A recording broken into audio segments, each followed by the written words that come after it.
So the next step after you have your lines pretty well drawn out is to add some shading. So think about where shadows might be. So underneath some objects, you're going to make shadows. You can use either a pencil to do shading. So you could just kind of color in some edges. Or you can use like a really fine tip Sharpie or a black colored pencil or a ballpoint pen if you have a black ballpoint pen. Now cross hatching are when you make crisscross lines to make shadows. So under some areas you might make it darker, this kind of crisscrossing.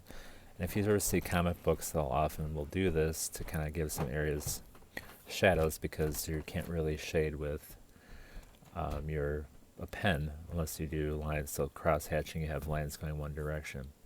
So I have my moon, which is going to be over here. I'm just going to kind of use my pen, just kind of crisscross in some areas to kind of darken the areas up a little bit. On a separate sheet of paper, I can just show you a little easier what cross hatching would look like. So cross hatching, if I want to make a box darker, start shading it like that. If I want to make it darker yet, go over it again. And if you want to make your area darker, just keep on crisscrossing your lines until you get your lines darker. So you can do shading by overlapping your lines. Now, if you are using your pen, I have a really fine tip Sharpie here. Just be careful it's not bleeding, because then your lines spread out and it can look pretty messy pretty quick. So again, hatching is just one direction. If you want to make your lines more dark, kind of start to add more. So practice doing that on another sheet of paper maybe. Alright, so I'm going to do a little bit of cross hatching here. So wherever the light is, the opposite side would have some hatching. So using a white colored pencil, you can start to put in your light sources. So I kind of marked off a spot for my moon over here.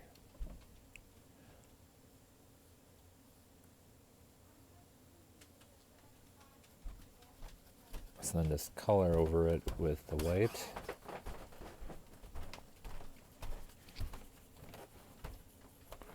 Now if you're doing this at home and your parents give you the okay and they're helping you out, we used bleach last year at school to make the color. It causes a chemical reaction. You want to make sure it's well ventilated and that you're getting the okay to do that. Now I have my moon here. You might have light reflecting off of the tops of your buildings, so it's facing the moon.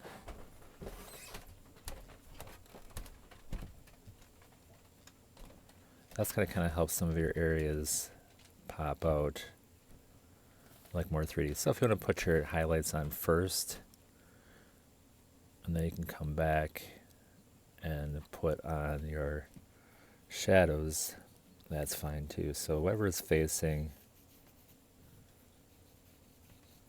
your light, you might have light reflecting off of your other objects.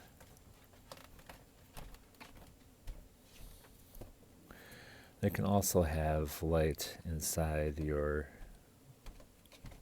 windows if it's lit up.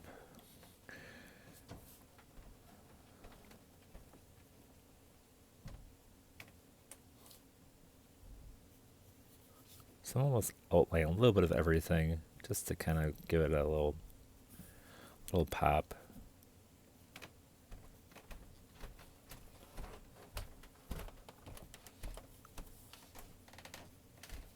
Especially on the parts that are going to catch the light, like the tops of your roof.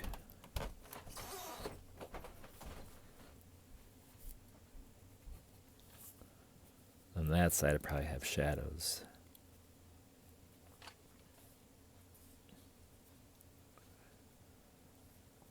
And even if you don't have necessarily light, you might get light cast from your windows onto the objects below if they're lit up. If you want to color in some of the windows dark, That's fine too, because they might not all be lit up. Now, one thing I should have probably done before I started to use my white colored pencil is to get rid of any pencil marks that you have, because if you have pencil marks, sometimes the colored pencils won't stick because it's already kind of your paper's filled up with the pencil.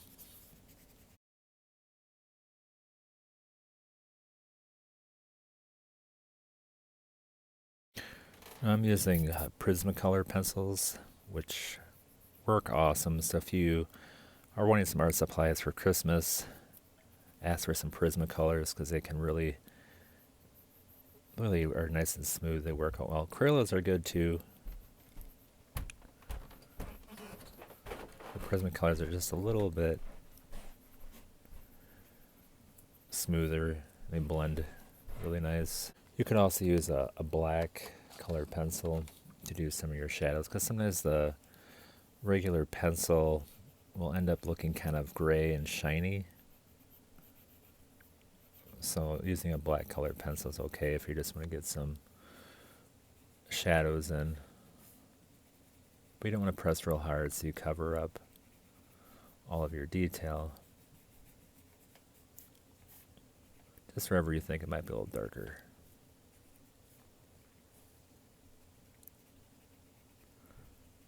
Alright, so I'm going to put it into time lapse just to kind of speed things up a little bit. So here.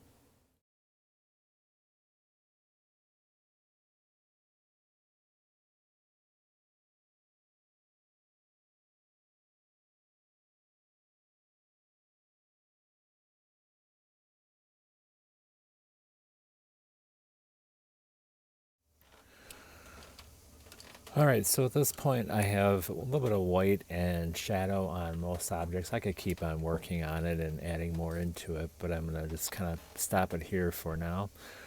Just use a combination of the two, either a Sharpie or a black colored pencil to get your shadows in and highlights, and just keep on having fun with it. I'm having to probably make myself stop. So after you get done with your shading and adding highlights and shadows to most areas of your picture, go ahead and upload it to Artsonia. I enjoyed working on this. I hope you did too.